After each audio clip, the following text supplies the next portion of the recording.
Olá, pessoal. Esta é a nossa aula 3 do curso de Legislação e Normas Tributárias, em que nós terminamos a nossa revisão do tema de direito tributário, vendo agora a obrigação tributária. Bom, então aqui nós estamos aprofundando aquele nosso conceito que nós vimos na primeira aula, que é o conceito de obrigação, né? Que nós vimos que o tributo é uma prestação pecuniária, então uma obrigação pecuniária. Então, o que é uma obrigação? Então, sem a gente aprofundar muito, a gente pode dizer que obrigação é uma relação jurídica entre duas partes, tá? Então, a gente tem aqui duas pessoas envolvidas nessa relação. Uma pessoa nós vamos chamar de sujeito passivo, a outra nós vamos chamar de sujeito ativo, e o sujeito passivo tem que fazer alguma prestação para o sujeito ativo. Neste caso do direito tributário, nós estamos falando de uma prestação pecuniária.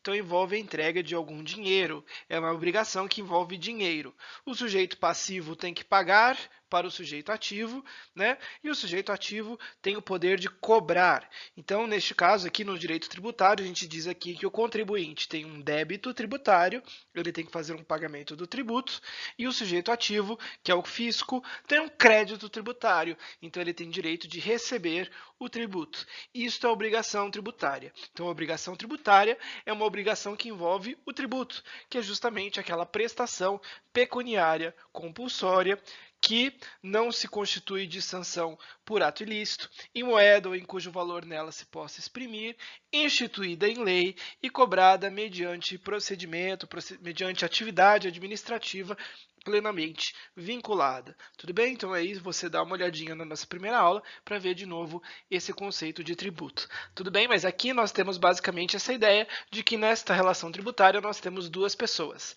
o contribuinte, ou o responsável pelo tributo, e o fisco. O contribuinte tem que pagar, o fisco tem o direito de receber. Esta estrutura jurídica, em que eu tenho uma relação entre duas partes, uma que cobra e outra que paga, é o que nós chamamos de obrigação. E no caso do direito tributário, nós temos obrigações principais e obrigações acessórias. Então vamos ver a diferença entre elas. É importante você conhecer a diferença entre a obrigação tributária principal e as acessórias, porque, inclusive, muitas vezes as pessoas que trabalham nessa área fiscal não conhecem muito bem, não sabem muito bem as diferenças entre uma coisa e outra. Então, é importante você ter bastante nitidez nesses conceitos teóricos, tá bom? Então, aqui no tributo, você sabe que nós temos uma obrigação principal, que é justamente a obrigação que envolve a prestação pecuniária, tá bom? Que envolve o pagamento do tributo. Então, tudo que envolver o pagamento do tributo, nós chamaremos de obrigação principal. A obrigação principal, então, nós no direito chamamos essas obrigações em que eu tenho que entregar alguma coisa como uma obrigação de dar alguma coisa, tá bom? Ela é diferente da obrigação, por exemplo, de fazer alguma coisa, ou a obrigação de não fazer alguma coisa. Neste caso, nós estamos falando de obrigação de dar. Tudo que envolver o pagamento do tributo vai envolver este ato de dar o pagamento do tributo.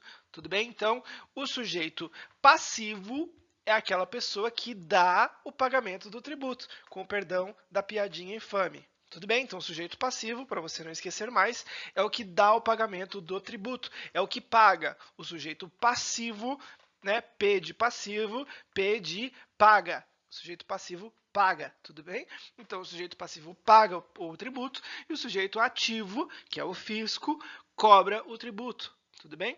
Então, tudo que envolver pagamento, seja o pagamento do tributo, seja o pagamento da multa, nós chamaremos aqui no nosso curso de obrigação principal. Então, a obrigação principal ela surge no momento em que o contribuinte, a pessoa que está ali pagando o tributo, praticar o fato gerador. Você teve renda, surgiu a obrigação de pagar imposto de renda. Você tem um carro, você comprou um carro, surgiu a obrigação de pagar o IPVA. Você tem uma propriedade no imóvel no município, surgiu o dever de pagar IPTU. Você vendeu o seu imóvel para outra pessoa, surgiu o dever de pagar ITBI. Então, a obrigação tributária surge com o fato gerador. Tá bom? E aí ela vai se extinguir com o pagamento da penalidade ou do tributo. Então, tudo que envolver pagamento, nós chamaremos de obrigação principal. Mas os contribuintes têm outras obrigações além da obrigação principal.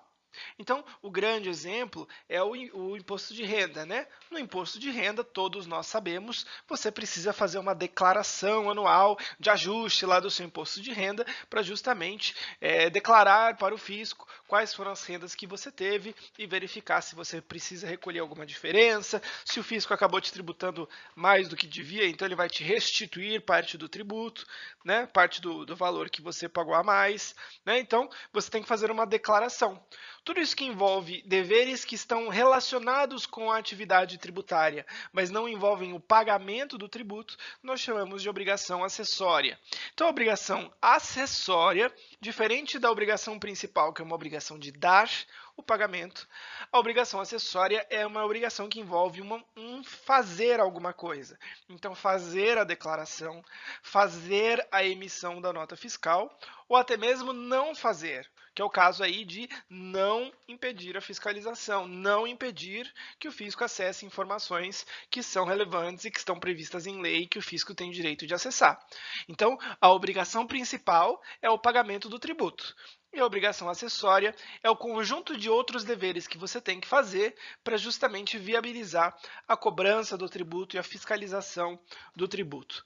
Então, a gente diz que a obrigação tributária principal surge com o fato gerador. E a obrigação tributária acessória é uma consequência da obrigação principal. Só vai ter obrigação acessória quem tiver ali aquela obrigação principal, né? Ou eventualmente aí pode até ser que você, empresa, não tenha que pagar aquele tributo naquele momento, mas ainda assim ainda permanece o dever de fazer uma obrigação acessória específica aí, tendo em vista a natureza da sua atividade. Tá bom? Não estou aprofundando muito aqui nessa questão, mas basta você lembrar isso, que a obrigação principal é a obrigação de pagar e a obrigação acessória envolve os outros deveres conexos aí relacionados à obrigação principal. Tá? Então, a obrigação acessória ela envolve todas as outras prestações, que podem ser positivas, né? A gente chama de positivas as obrigações de fazer alguma coisa, ou negativas, as obrigações de não fazer alguma coisa, no interesse da fiscalização, no interesse do fisco. Tá?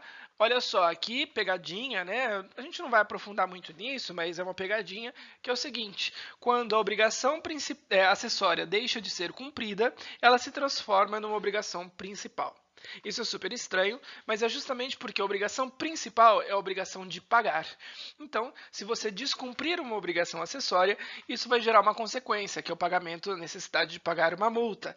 E é por isso que a gente diz que a obrigação acessória vira a obrigação principal. Não paguei o tributo, então, não fiz a declaração, não emiti a nota fiscal, então aí vou ter que pagar uma multa. Tudo bem? Então, esta é a obrigação acessória, que envolve os outros deveres que não são o pagamento do tributo propriamente dito. Então, com isso, nós vimos a obrigação tributária. Um pouquinho mais rápido essa aula de hoje. Nós falamos, então, da obrigação tributária, que é o dever que tem a ver com tributos, né? E a gente viu que tem a obrigação principal, que envolve o pagamento do tributo ou o pagamento da multa, e a obrigação acessória, que envolve os outros deveres todos que têm relação com a fiscalização, mas que não são deveres de pagar alguma coisa. Tá bom? Agora, eu falei para vocês que a obrigação tributária principal surge com o fato gerador. Então é muito importante, é fundamental que você entenda o conceito de fato gerador, porque o fato gerador vai ser estudado em todas as nossas aulas daqui para frente. Nós vamos estudar basicamente as competências tributárias, né, o poder dos poderes, né, dos entes públicos de criar tributos, e nós vamos estudar os fatos geradores, que são justamente os fatos que vão gerar para o contribuinte o dever de pagar o tributo. Então você precisa entender esse conceito. O que é fato gerador, então? Fato gerador é um fato que, uma vez que ele acontecendo, gera o dever de pagar o tributo, gera a obrigação acessória. Então, você pode dizer, se você quiser, um conceito bonito para você colocar no seu caderno, um conceito mais simples, mais fácil, é justamente esse. Fato gerador é o acontecimento que faz surgir a obrigação tributária. Fato gerador é o acontecimento que faz surgir a obrigação tributária. Por isso que ele chama fato gerador. Ele é o fato que gera alguma coisa. O que ele gera? Obrigação tributária. Obrigação tributária principal, obrigação de pagar um tributo. Tudo bem? O fato gerador ele é muito complexo, porque o fato gerador vai envolver diversas coisas.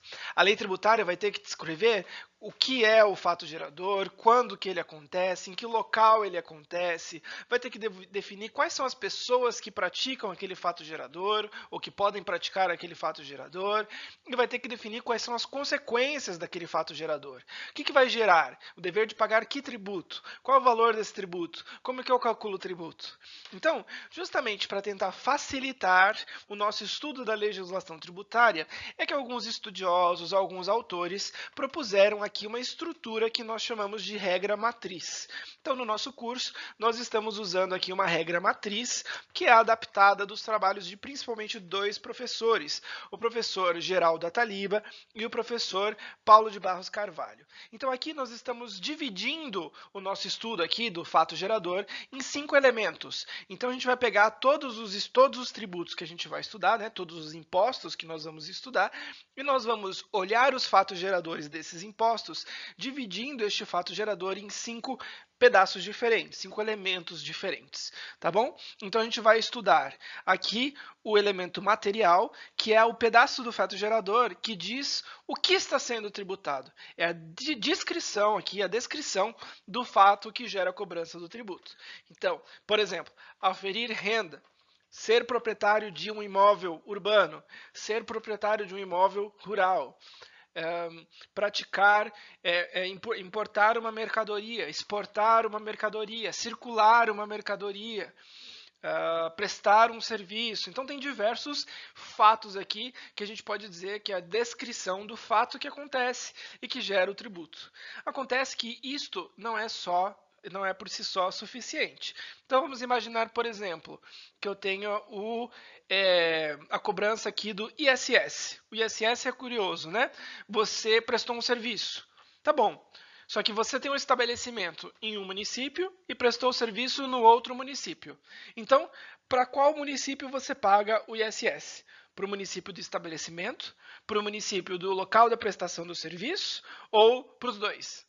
Ou então, não sei, pergunto para os universitários. Né? Você aí como universitário tem que saber a resposta. Então, neste caso aqui, você vai ter que também entender que a lei, além de definir o que está sendo tributado, tem que dizer onde acontece o fato gerador e onde que ele vai ser devido. Tá certo? Então, por exemplo, neste caso do ISS, a gente vai estudar na aula do ISS que o ISS pode ser devido no estabelecimento do prestador, essa é a regra geral, ou então, para alguns serviços específicos, aquele fato gerador pode ser devido em outro local, aquele tributo pode ser devido em outro local, por exemplo, o local da prestação do serviço. Tá bom? Então, como regra, é no local do estabelecimento.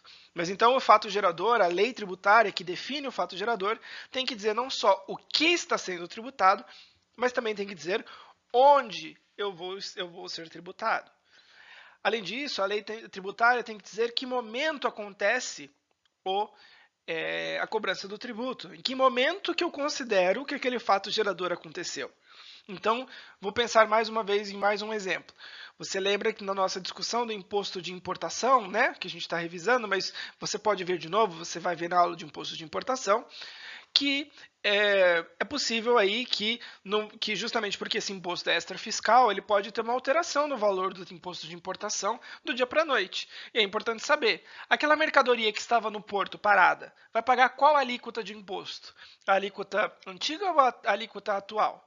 Então você tem que considerar qual é a exatidão, qual é o momento em que eu considero devido o tributo. Né? No caso do imposto de importação, você vai ver que ele é devido no momento do desembaraço aduaneiro. Não é no momento da compra da mercadoria. Não é no momento da chegada da mercadoria somente. É no momento em que acontece o desembaraço aduaneiro. Então, a lei tributária tem que dizer o que está sendo tributado, onde está sendo tributado, né? E também quando está sendo tributado, quando que acontece o fato gerador. Ok? Além disso, nós vimos aqui, acabamos de estudar, que existe na obrigação tributária, existem algumas partes, algumas pessoas envolvidas. Temos aqui dois grupos de pessoas. Temos os sujeitos ativos e temos os sujeitos passivos. Sujeito ativo é a pessoa que cobra o tributo.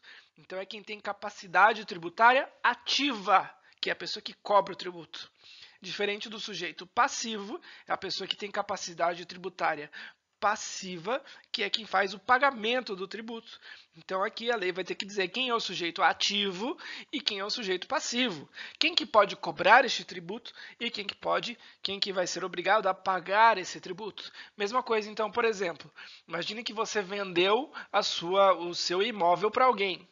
Quem que vai pagar o ITBI? Você que vendeu ou a pessoa que comprou? Ou então imagine que eu fiz uma doação para você, eu doei meu carro para você. Então, quem que vai pagar o tributo? Quem fez a doação ou quem recebeu a doação? Ou então imagine o seguinte, mais um caso aqui, você teve renda. Quem que paga o tributo? É você ou é o seu empregador? E quem que é o sujeito passivo neste caso? Quem que é o devedor do tributo neste caso? Quem que é o responsável tributário neste caso? Então, aqui, a lei vai ter que definir quem são as partes que vão estar relacionadas naquela obrigação tributária. Então, além de dizer o que está sendo tributado, onde está sendo tributado, quando está sendo tributado, a lei tem que dizer quem está sendo tributado, quem é a pessoa tributada e que vai ser o sujeito passivo. E, além disso, quem que vai cobrar o tributo. É possível, por exemplo, que a pessoa que cobre o tributo não seja a pessoa que é competente para criar o tributo. Então, é o caso típico do ITR, você não pode se esquecer desse caso. No ITR, Imposto sobre a Propriedade Territorial Rural, o ITR é o imposto da União, mas a lei pode delegar essa competência para o município. Então, aí quem vai essa capacidade tributária para o município.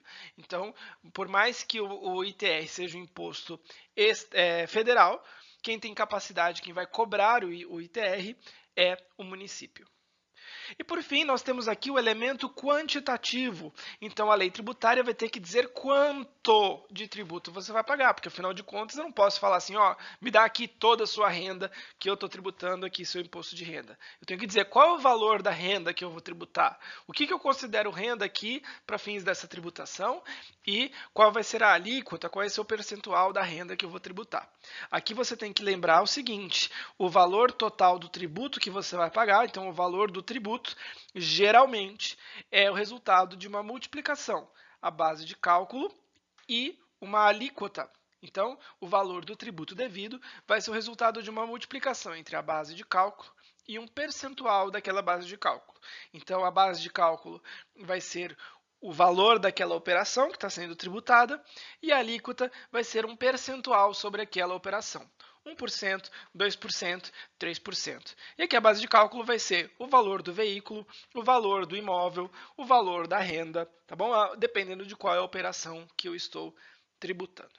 Tudo bem? Então, no nosso estudo, na nossa aula, nós vamos sempre estruturar os impostos usando esses 5 elementos, considerando aí as características que fazem parte do conceito, da formação do fato gerador do tributo. Então é isso, nós terminamos essa aula um pouquinho mais curta. Eu queria agradecer você por ter assistido até aqui. Esse é um tema bastante difícil, mas é bastante importante para o nosso curso, porque a gente vai usar esses conceitos todos quando a gente estudar os impostos nas próximas aulas. Então eu queria agradecer você por ter assistido tudo até aqui e espero você no nosso próximo vídeo, quando nós vamos começar o estudo dos impostos federais com o imposto de importação e de exportação. Até lá!